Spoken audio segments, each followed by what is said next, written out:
À quelques kilomètres seulement de leur continent, les Européens découvrent un pays géographiquement proche, mais dont la culture est très éloignée de la leur. Pénétrer au cœur du Maroc, c'est découvrir un monde différent, dont les couleurs cachent sa véritable physionomie au regard surpris du voyageur occidental.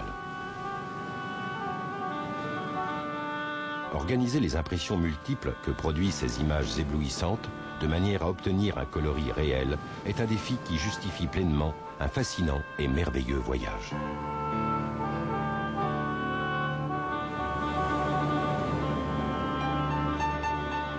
La lumière, la couleur, la vie de ses ruelles et de ses places, sa culture singulière exerce une attirance si particulière qu'un artiste comme Matisse voyait dans le Maroc un paradis terrestre.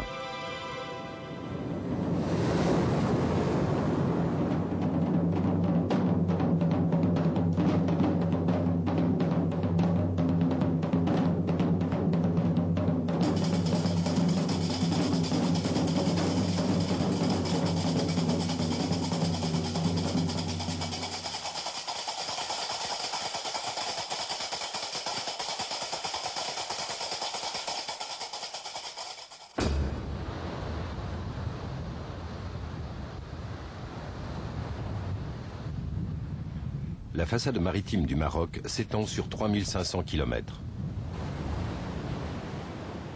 Elle est émaillée d'innombrables plages sauvages, véritables havres de paix en hiver et paradis de fraîcheur en été.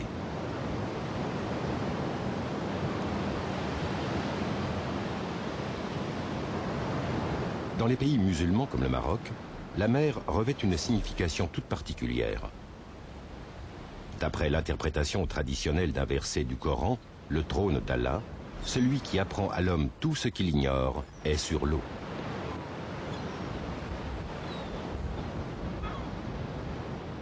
La mer sert de trait d'union entre les différentes régions du monde, devient voie de communication, favorise les rencontres entre civilisation et culture.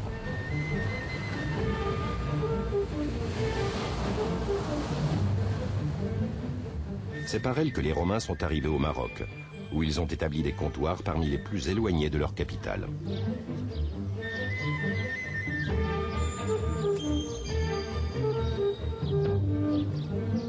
Volubilis était devenue l'une des principales villes de l'Empire grâce au commerce de l'huile et à l'extraction du cuivre. Plus de 20 000 personnes vivaient à l'intérieur de ces murs, empruntaient ces rues pavées bordées de maisons spacieuses et contemplaient les riches demeures ou patios ornés de mosaïques.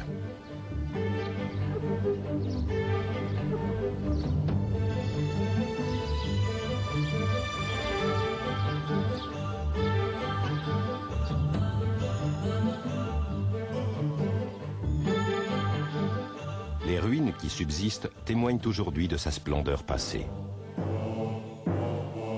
Elles attirent le spécialiste, mais aussi le simple voyageur.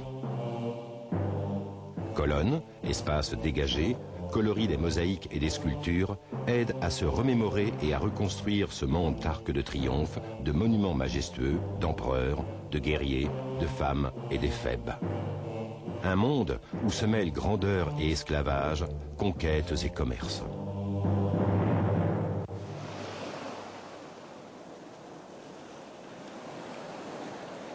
La mer rapproche les hommes, mais les sépare aussi. Les murailles retiennent les vagues, transforment l'océan en frontière.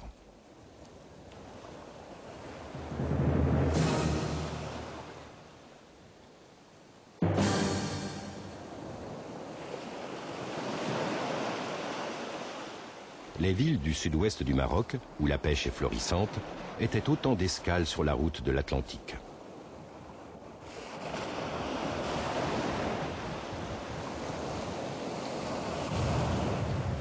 On y faisait le commerce de céréales, d'étoffes et de chevaux. On y vendait des produits venus des confins du Sahara, comme l'or et l'ivoire, et on s'y livrait au trafic d'esclaves.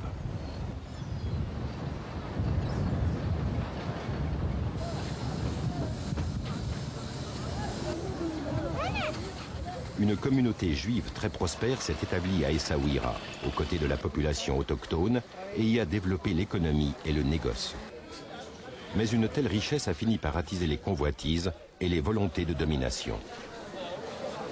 Portugais et musulmans ont investi tour à tour le Maroc, détruisant et construisant des villes qui, à bout de force, se sont réfugiées derrière des murailles pour repousser les vagues successives d'assaillants.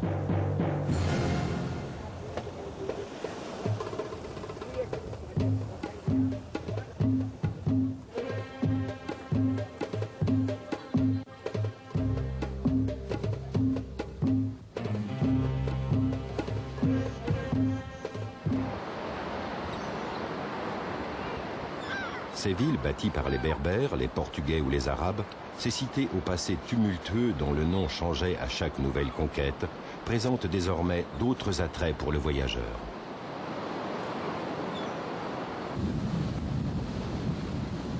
El Jadida, Safi et Essaouira, l'ancienne Mogador portugaise, possèdent parmi les plus belles plages de l'Atlantique. L'été, dans ces vastes baies de sable blanc, se pratiquent toutes sortes de sports nautiques.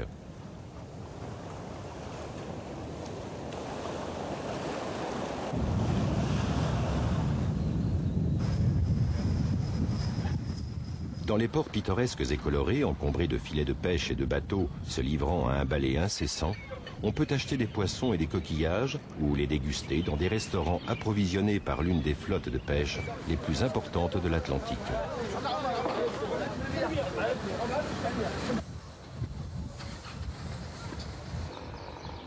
Le climat tempéré de ces villes, plus agréable que celui de l'intérieur des terres, invite à se promener, à déambuler dans les ruelles à la découverte d'un riche passé.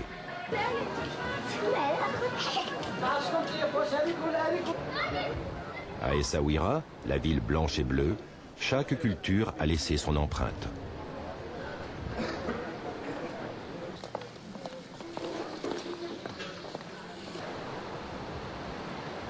À l'architecture portugaise, omniprésente dans les rues de la ville, se superpose l'art arabe de la décoration et les passages voûtés abritent les ateliers des meilleurs marketeurs du Maroc.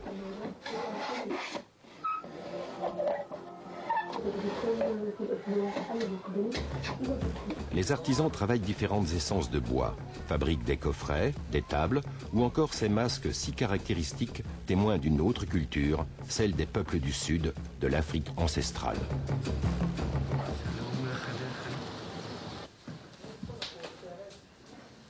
À Safi, dans le quartier des Potiers, une multitude d'artisans travaillent l'argile de la région, d'une qualité exceptionnelle.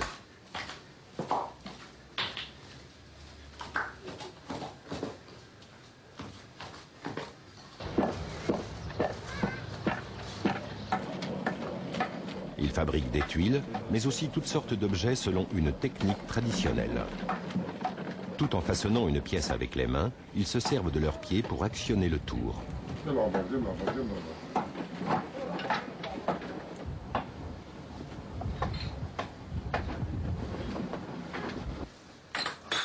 Ces artisans ont contribué par leur effort à la renommée internationale de la poterie de Safi.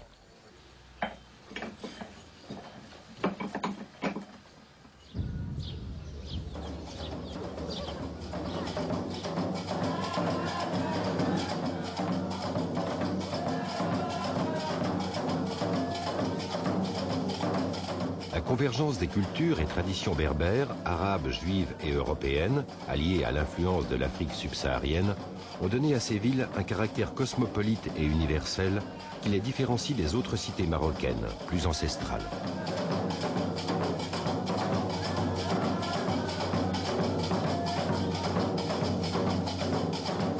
Comment s'étonner, alors que durant les années 60, Essaouira soit devenue l'une des destinations favorites des hippies, qu'elle soit aujourd'hui un lieu de rencontre pour les artistes, un pèlerinage pour les visiteurs en mal de sensations nouvelles et la destination de voyageurs du monde entier.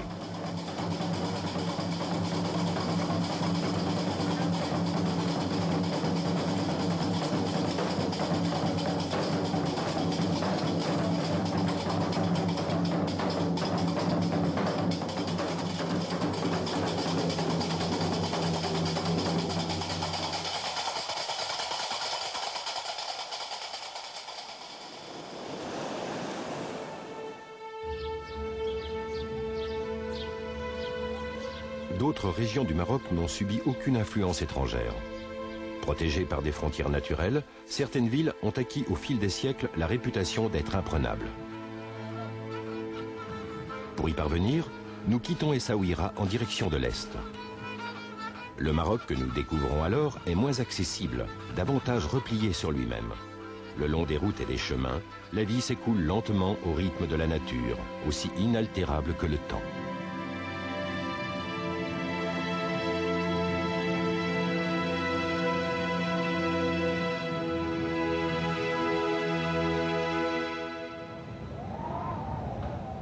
Seules les forêts d'arganier rompent la monotonie des plaines.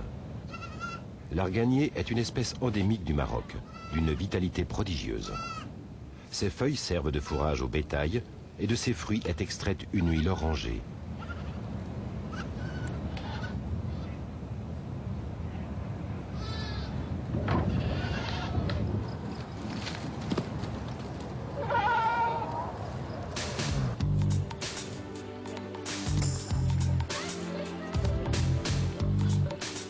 Au-delà des forêts d'arganier, séparées de la côte par des plaines arides et protégées par les montagnes du Haut Atlas, se trouve Taroudan.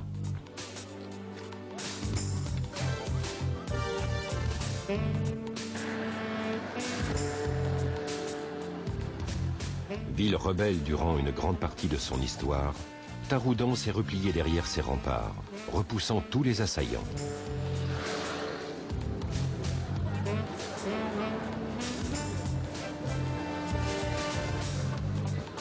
Berceau de la résistance à l'armée française, elle offre aujourd'hui un aspect tranquille, qui contraste avec le caractère insoumis de ses anciens habitants.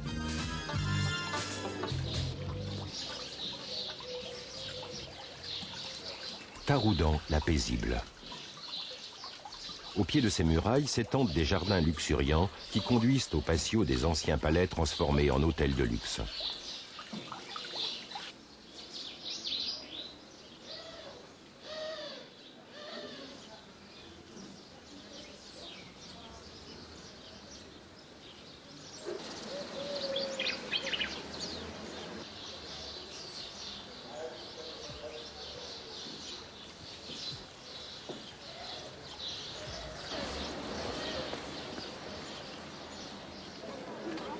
Située au cœur de la vallée du Souss, une région agricole prospère, éloignée des circuits touristiques traditionnels, Taroudan se transforme sans pour autant perdre son âme. C'est l'une des villes les plus authentiquement marocaines. Ses couleurs recèlent des secrets millénaires, et lorsque ces couleurs se posent sur le visage des femmes, leur regard se voile de bleu.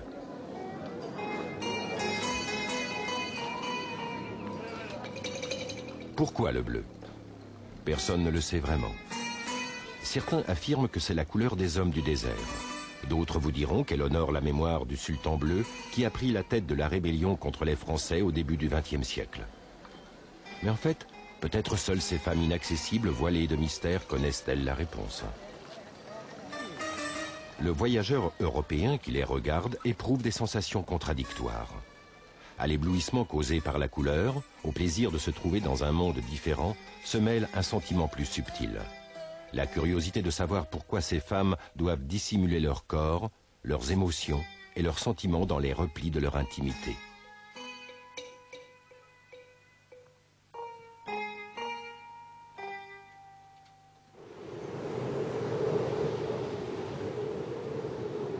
Au-delà des chaînes de l'Atlas, au nord du Maroc, une ville levée au pied du Rif se cache au regard des étrangers.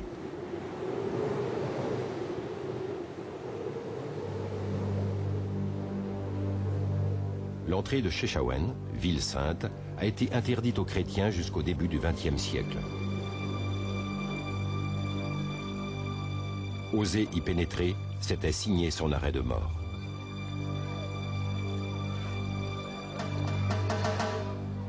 Du temps du protectorat espagnol, la ténacité de ces guerriers en a fait le symbole de la résistance du Rif.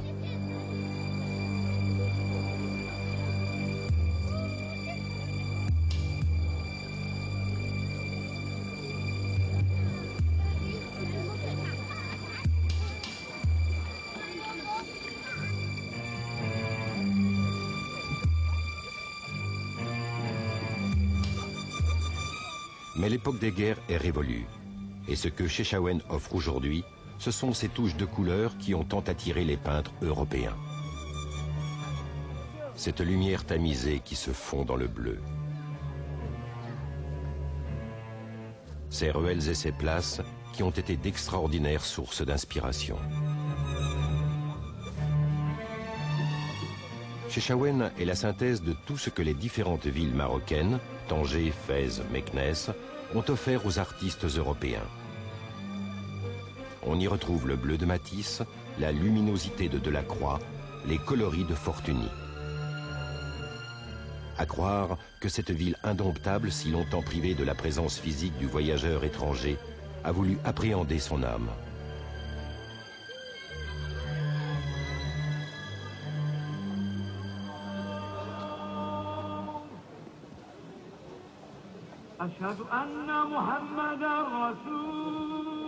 Chefchaouen ouvre la route des villes impériales.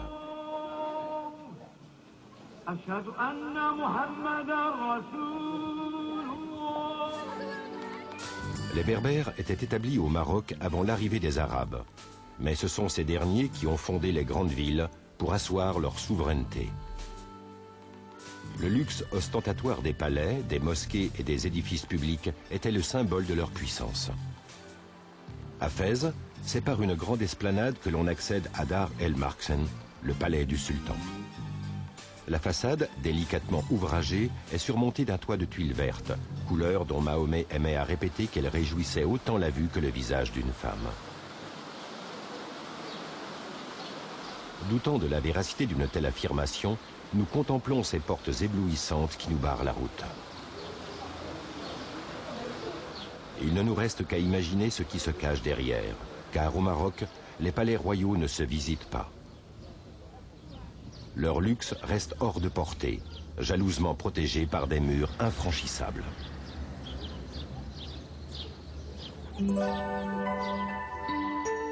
Les villes impériales sont un défi pour l'imagination. Avant d'y pénétrer, le voyageur peut difficilement imaginer leur pouvoir de fascination, deviner l'étendue des sensations intenses qu'il va éprouver. Car parcourir ces villes, c'est s'immerger dans un autre monde, dans un univers clos où la vie devient spectacle, le quotidien exotisme.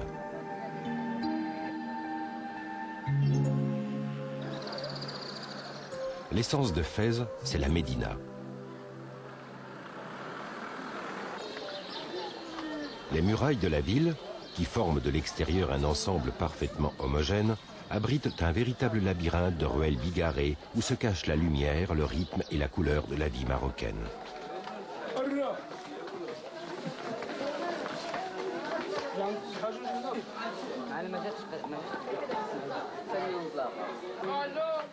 L'activité y est frénétique et chaque coin de rue réserve une surprise.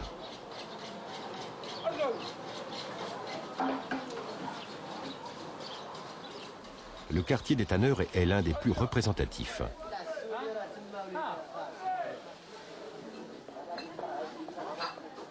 C'est ici que l'on découvre, à travers les petits métiers, à quel point le pittoresque se mêle à la vie quotidienne, l'esthétique à la réalité.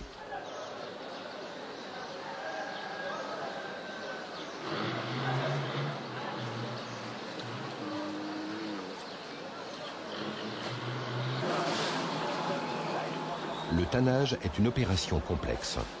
Après avoir préparé la peau en l'épilant et en la débarrassant de ses adhérences dans des bains de chaux, on l'assouplit et on la plonge dans un mélange d'eau, d'acide sulfurique et de sel marin. On procède ensuite au tannage, au graissage et au dollage. Et le cuir ainsi obtenu est immergé dans des foulons de teinture où les pigments végétaux sont mélangés à des mordants pour fixer la couleur.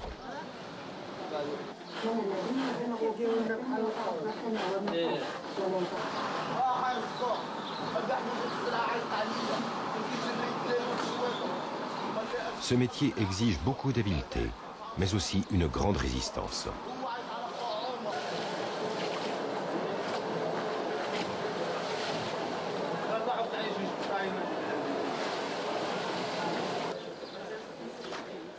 Les cuves composent une palette où se juxtaposent les rouges, les verts, les jaunes, les bleus, les ocres, les orangés, les bruns.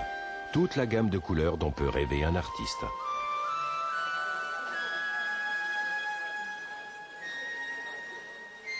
Mais ce tableau à l'esthétique extraordinaire ne saurait faire oublier la réalité de la vie, la dureté des conditions dans lesquelles s'exerce une activité qui a donné au cuir marocain sa renommée internationale.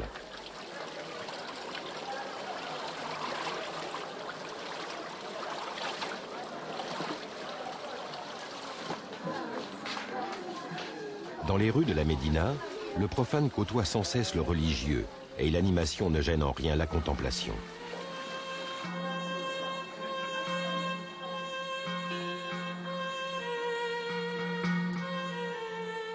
Près du sanctuaire du fondateur de la ville, interdit aux infidèles, se trouve le Fundouk, qui accueillait autrefois les marchands étrangers. Les écuries se trouvaient au rez-de-chaussée et les hôtes étaient logés à l'étage, dans les chambres situées tout autour de la grande cour.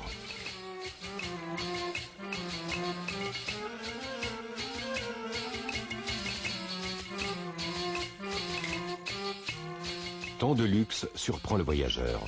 Mais le plus déconcertant est de découvrir qu'aujourd'hui, ces salles servent de simples entrepôts.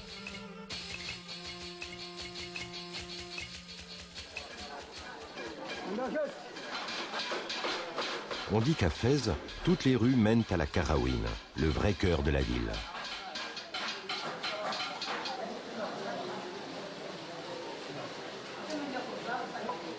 La mosquée est interdite aux non-musulmans.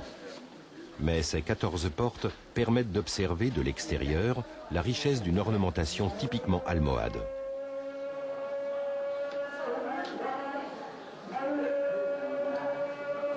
Si la Karaouine a perdu son statut de plus grande mosquée du Maroc, elle peut toujours s'enorgueillir d'abriter une université fondée en 857, c'est-à-dire bien avant celle de la Sorbonne ou de Salamanque.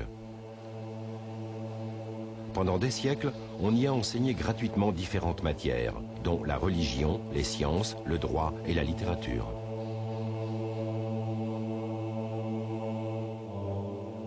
Au XIVe siècle, elle accueillait plus de 8000 étudiants. Et aujourd'hui, considérée comme l'un des piliers du savoir, elle dispense son enseignement à des hommes et à des femmes de tout le Maghreb.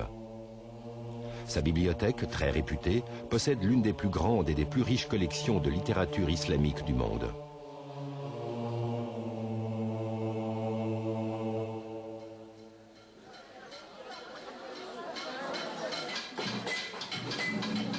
Dans ce quartier de Fès, les artisans façonnent et décorent tout type de métaux. Le fer, le bronze, le cuivre, le laiton, l'argent. Et leur extraordinaire dextérité a largement contribué à la renommée de l'artisanat marocain. Ils tracent les dessins au burin, créent des motifs originaux, et de leurs mains naissent toutes sortes d'objets de décoration ou d'ustensiles, parmi lesquels les célèbres théières que l'on trouve dans les nombreuses boutiques de la Médina.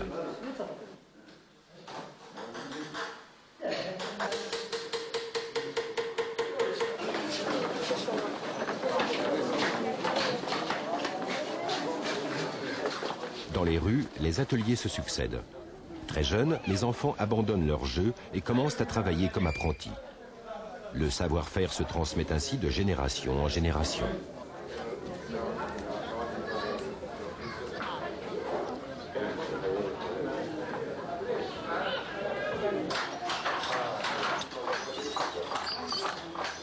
La Médina est un lieu déroutant, où une surprise vous attend à chaque coin de rue, et où le moindre renfoncement peut abriter un atelier.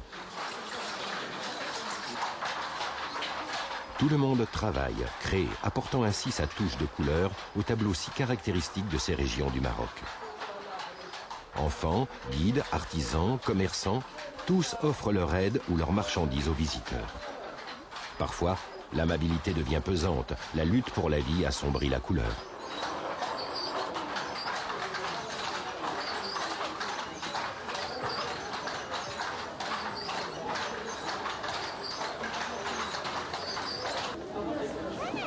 Étoffes, bobines de fil, laine, broderie, soie, l'industrie textile du Maroc est le symbole de sa culture.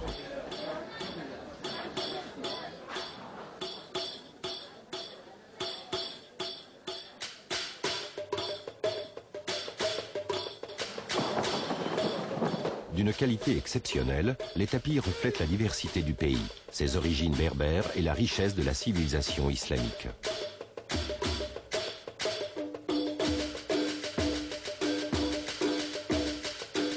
Le tissage, les dessins et les couleurs indiquent leur origine, permettent de déterminer non seulement dans quelle région, mais aussi par quelle tribu ou quelle famille ils ont été confectionnés.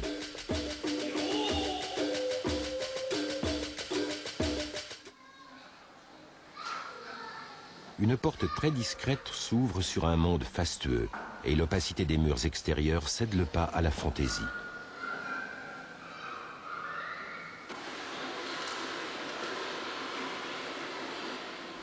Les pièces de la maison sont distribuées tout autour d'une cour intérieure.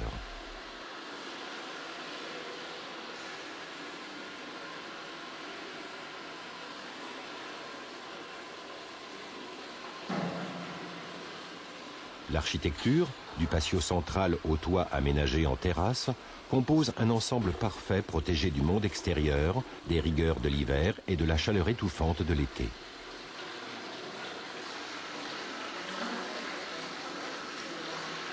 Le bois peint, le stuc, la céramique et la décoration des colonnes confèrent à l'édifice une élégance qui fascine autant qu'elle séduit.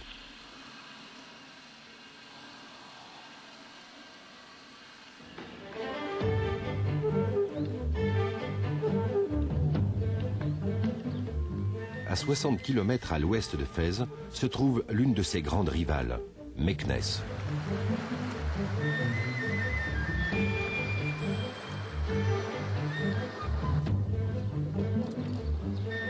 La lutte pour la suprématie que se livraient les différentes factions musulmanes a nourri l'antagonisme entre ces deux villes, choisies successivement comme capitales de l'Empire.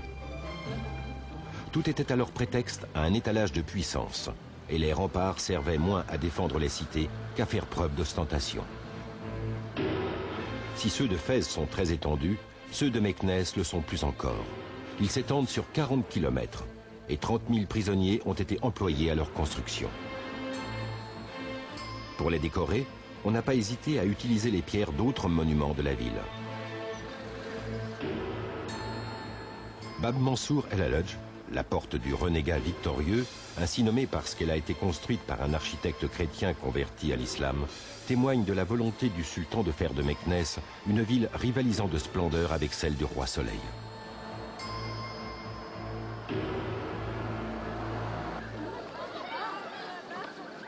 Mais le temps et le tremblement de terre de 1755 ont balayé les ambitions d'autrefois.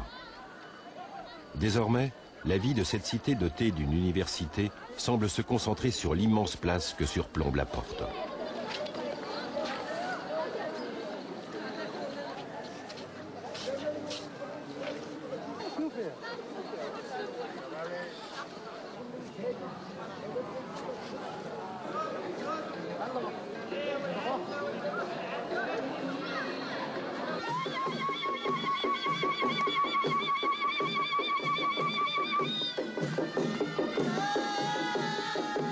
Au Maroc, la clémence du climat permet à un grand nombre d'activités de se dérouler à l'extérieur, et les rues sont toujours grouillantes de vie. Même les mariages, qui durent plusieurs jours, sont des manifestations publiques. Les amis de la fiancée portent au futur époux les présents qui doivent symboliser l'espoir, le travail et l'abondance. Et tous les parents et amis dansent au son des tambours, au rythme des rétas et des tares.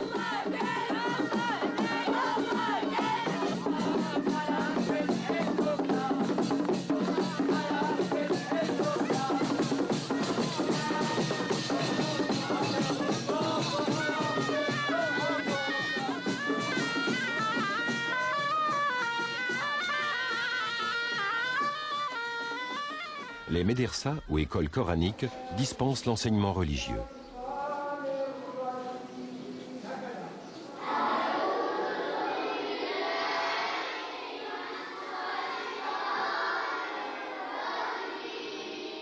Autour de la cour carrée, ornée de la fontaine pour les ablutions, se trouve le haram, ou salle de cours et de prière. Les étudiants sont logés dans les chambres, situées à l'étage. La religion musulmane interdisant toute représentation figurative, l'art islamique a atteint un haut degré d'abstraction. Les murs sont décorés de formes géométriques, mais aussi de versets du Coran. L'écriture s'embellit pour être digne de la parole divine. L'art devient calligraphie.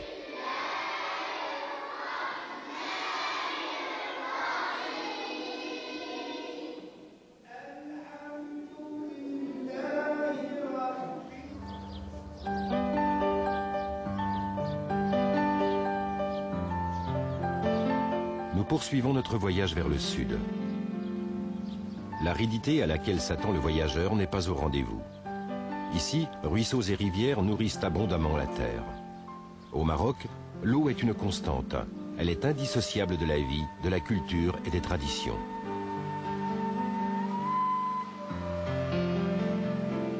Elle sert de lien de communication entre les villages et d'assise à la civilisation.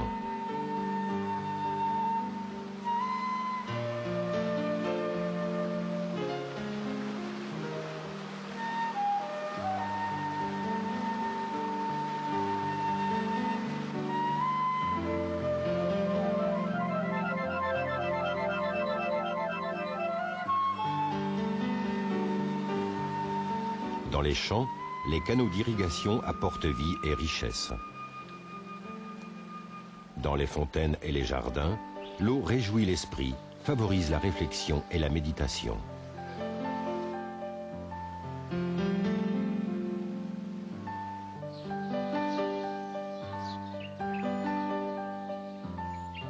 Un réseau souterrain complexe a permis de dévier l'eau des rivières qui naissent dans les montagnes et de créer ces vastes palmeraies et jardins qui sont la marque de Marrakech.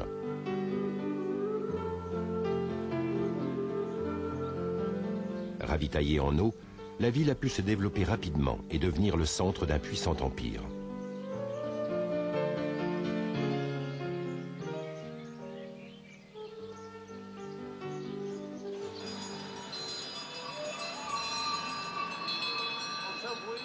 Les porteurs d'eau, omniprésents, marquent l'entrée de la ville, que domine le minaret de la Koutoubia.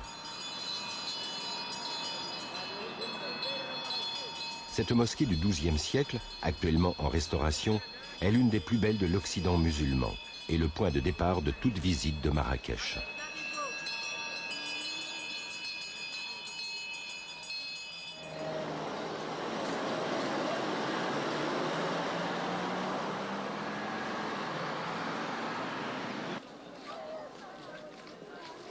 Derrière tout ce luxe s'étend la Médina.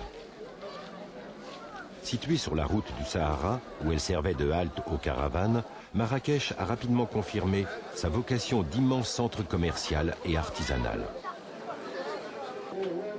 Entre ses murs ocre, dans le dédale de ces petites rues, s'exercent toutes sortes de métiers, dont certains ont acquis une grande renommée du fait de la singularité des techniques utilisées. C'est par exemple le cas du travail du bois.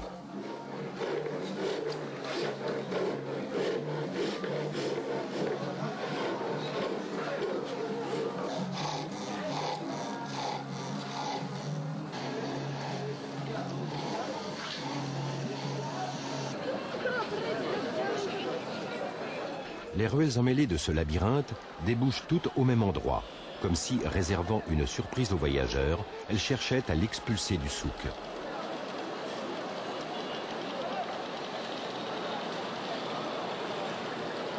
La place Djemma El Fna est le véritable cœur de la ville, le lieu de toute vie. Son nom signifie « assemblée » et elle était le point de rencontre traditionnel des paysans, des marchands du Souss et du Haut-Atlas et des caravaniers du désert.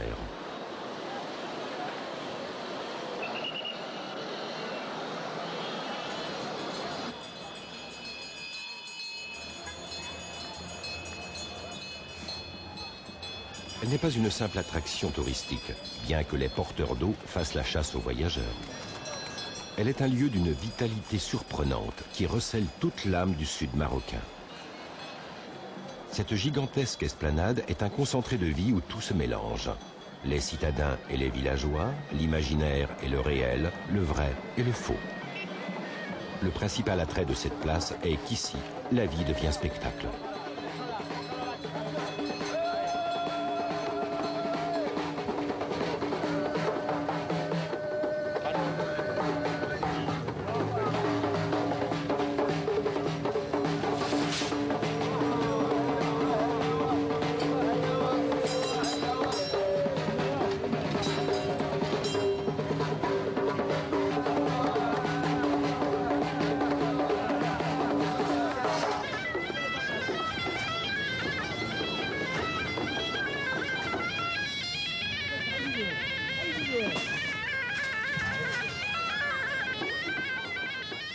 Marchands, saltimbanques, danseurs, conteurs, charmeurs de serpents.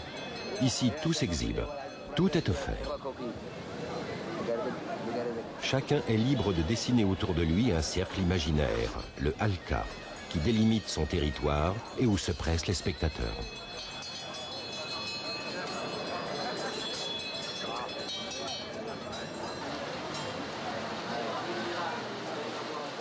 L'arrivée de la pluie n'interrompt pas la vie.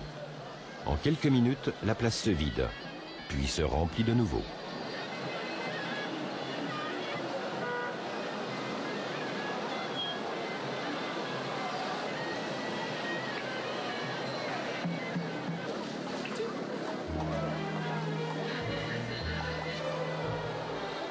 Même l'obscurité ne trouble pas les réjouissances. Conte des 1001 nuits, histoire de trésors cachés, curieux, vagabonds, porteurs d'eau, charmeurs de serpents, tous sont au rendez-vous.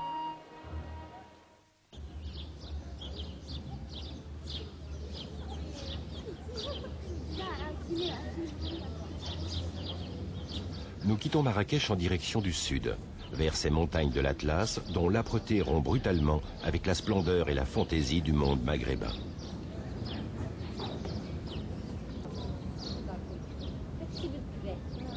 Le stuc, les arcs, le bois sculpté ne sont plus qu'un souvenir. Ils ont cédé le pas à d'imposantes montagnes aux neiges éternelles et aux facettes si contrastées qu'elles en deviennent déroutantes. De l'autre côté, une station de ski attend le voyageur. De ce côté-ci, l'atmosphère se prête plutôt à la contemplation. Au fond des gorges étroites et profondes, le long des rivières, les hommes ont bâti des villages austères aux maisons en pierre. Sur les toits en terre battue, le maïs sèche au soleil. Ici, la géographie a repris ses droits. La nature est au cœur de l'esthétique. À croire que les hautes barrières de la montagne ont arrêté le temps.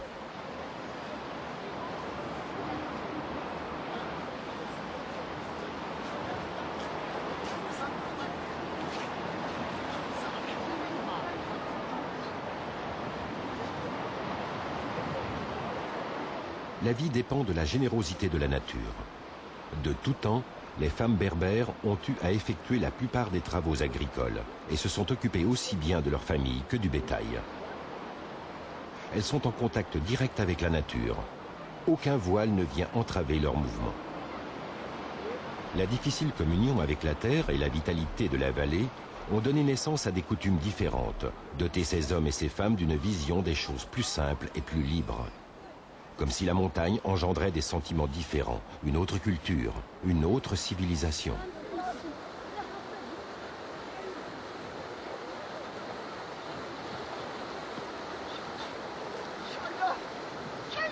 Les rigueurs du climat, la couleur de la terre et la lutte constante des hommes pour la vie font croire aux voyageurs qu'il a quitté l'univers magique du Maghreb.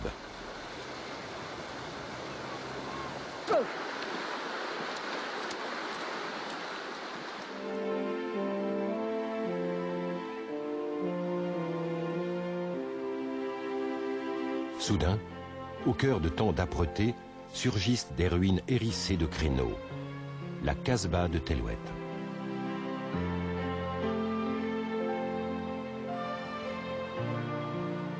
Derrière une porte cassée, après une série de couloirs en pisé qui semblent ne mener nulle part, au milieu de troncs brisés et de briques de terre, le voyageur découvre des salles à la fantaisie voluptueuse. Peintures sur bois, colonnes et murs ornés de zéliges. Nous retrouvons le monde des sens, des formes et des couleurs. Du palais du seigneur des Glaouas, le destin a voulu que seul subsiste le harem. La nature a su préserver le luxe et la sensualité de ces pièces qui renferment encore l'esprit des femmes qui y vivaient avant leur exil dans le Grand Sud. Là-bas, dans la ville, les femmes cachent leur front et leur menton tatoués derrière un haïk noir. Au Maroc, ombres et couleurs, ascétisme et luxe alternent sans cesse. Les coutumes sont plus anciennes dans le sud, plus enracinées. Nous sommes au plus profond du Maroc. Ici, les couleurs se brisent, les émotions s'intériorisent. Convaincus qu'un regard peut corrompre leur esprit en s'appropriant leur âme, les femmes cachent leur visage à tous les étrangers.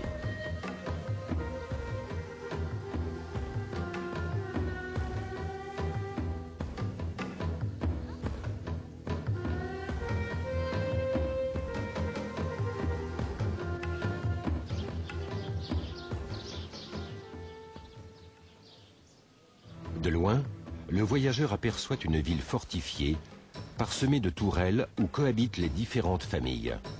En s'approchant, il découvre une impressionnante construction de terre étayée par des troncs de palmiers.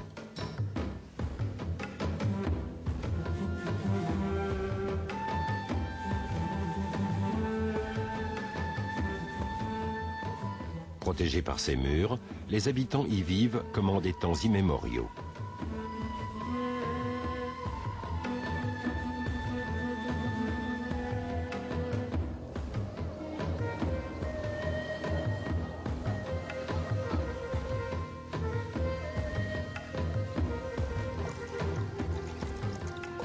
Les maisons sont construites de part et d'autre des passages, et le long des murs d'enceinte, aveugles, se dressent des tours qui servent de greniers.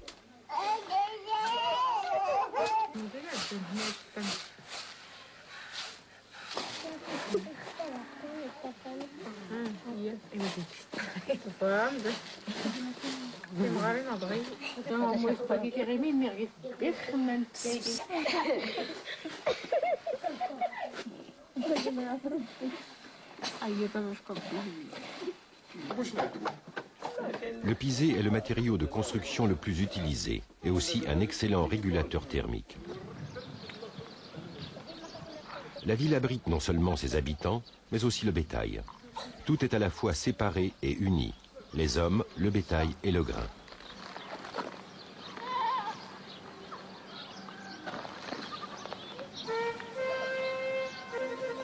Cette ville de pierre et de pisé, à la fois si dépouillée, si puissante et si solide, résiste mal aux outrages du temps et tombe peu à peu en ruine. Mais tant qu'elle sera debout, elle fera la fierté de ses habitants, qui ont été capables de créer une architecture aussi singulière, peut-être l'une des plus belles du Maroc.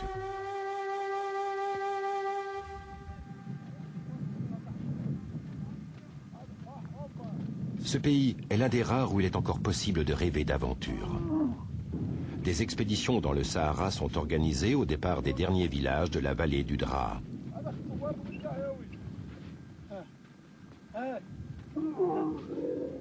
Malgré la peur qu'inspire le désert depuis l'aube des temps, des hommes y ont toujours vécu. Adaptés à des conditions de vie extrêmes, ils ont développé une culture qui leur est propre, mais qui risque de disparaître.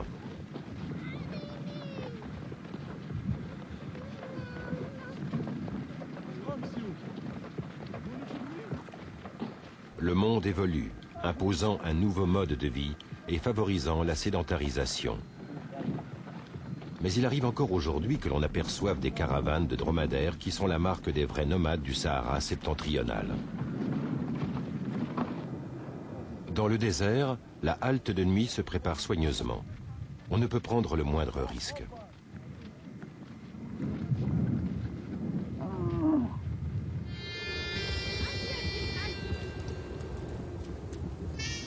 Ici, rien ne protège l'homme.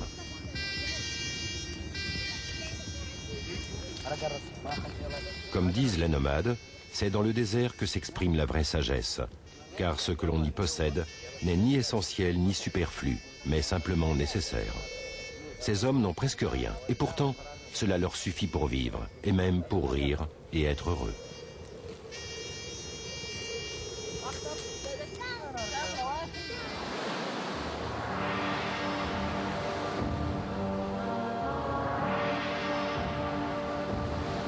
Au cœur de la modernité, la tradition. À Casablanca se dresse la plus grande mosquée du monde, après celle de la Mecque. Avec son minaret de 210 mètres de hauteur, cet édifice religieux, inauguré en 1993, est le plus haut du monde et le plus grand d'Afrique.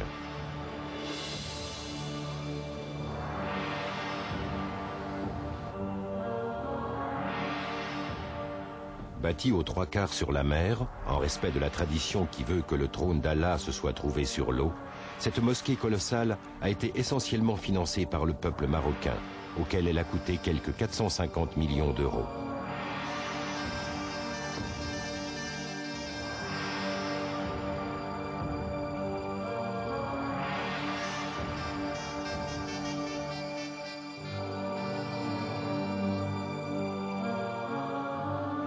Les travaux ont débuté en 1987.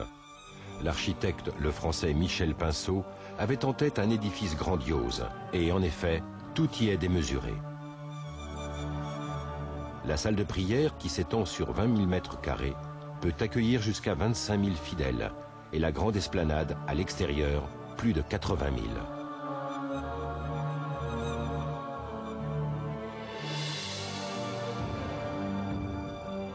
L'ensemble a été décoré par les meilleurs artisans marocains, dans le plus grand respect de la tradition.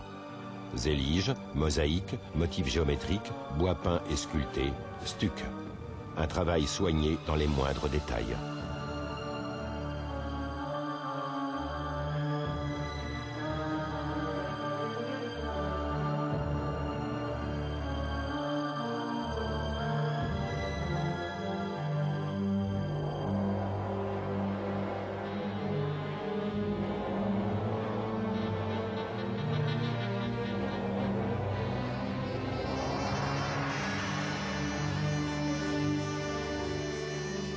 Au sous-sol se trouve la salle des ablutions et les hammams, qui n'ont rien à envier à la salle de prière.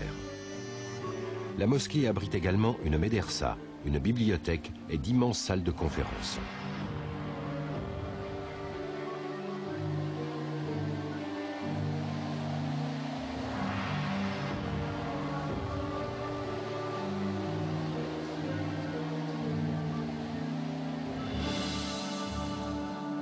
On voulait que cet édifice somptueux soit à l'Afrique ce que la Statue de la Liberté est à l'Amérique.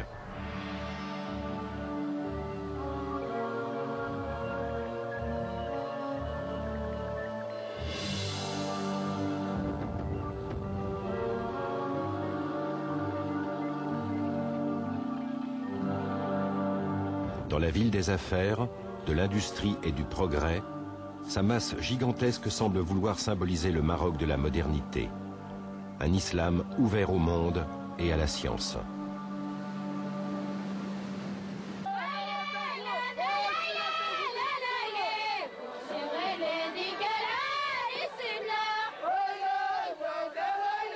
Les Moussem sont de grands rassemblements populaires auxquels participent différents groupes berbères et arabes.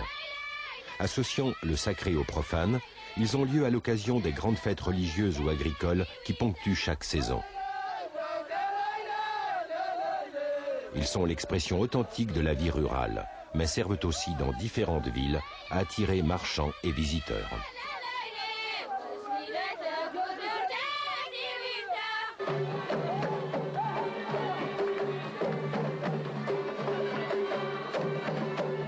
Durant ces festivités, la réalité se mêle à l'illusion.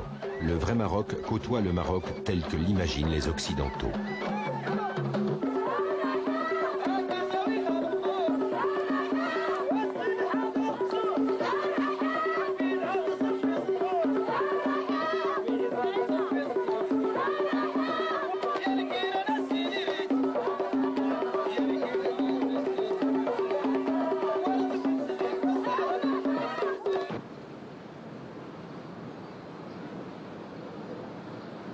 Le pays semble se débattre entre un passé glorieux et un présent difficile. La grandeur de ses monuments, le luxe de ses palais, le développement et l'industrialisation de ses principales villes, la richesse et la variété de sa pêche et de son agriculture ne sauraient faire oublier la dure réalité. Une grande partie de la population a du mal à assurer sa subsistance. Et garantir à l'ensemble des Marocains l'accès à l'éducation, à un système de santé, au logement et au travail est une tâche longue et difficile. L'univers magique a ses zones d'ombre. Lumière et obscurité s'y côtoient. À la fin de son périple, le voyageur réalise que contrairement à ce qu'affirmait Matisse, le Maroc n'est pas un paradis terrestre. Dans un paradis, le temps est suspendu, tout est immuable, l'imprévu n'a pas sa place. Or, heureusement, au Maroc, le temps ne s'arrête jamais, et c'est précisément l'imprévu, l'effet de surprise, l'un des principaux attraits de ce pays. Ici, le voyageur peut se baigner dans les eaux chaudes de la côte, parcourir l'infinité du désert, partir à la découverte d'impressionnantes casbahs, admirer des palais ou skier dans les montagnes. Toutefois, et quoiqu'il soit parfois très difficile à cerner, le principal attrait de ce pays, qui s'offre sans compter, c'est sa sincérité. Derrière ces murailles vous attendent les couleurs de la vie. Des bleus, des verts, des rouges et des jaunes, dont la vivacité transforme la surprise en réalité. Dans les pays comme le Maroc, l'intéressant, ce ne sont pas les impressions que l'on éprouve, mais la vérité.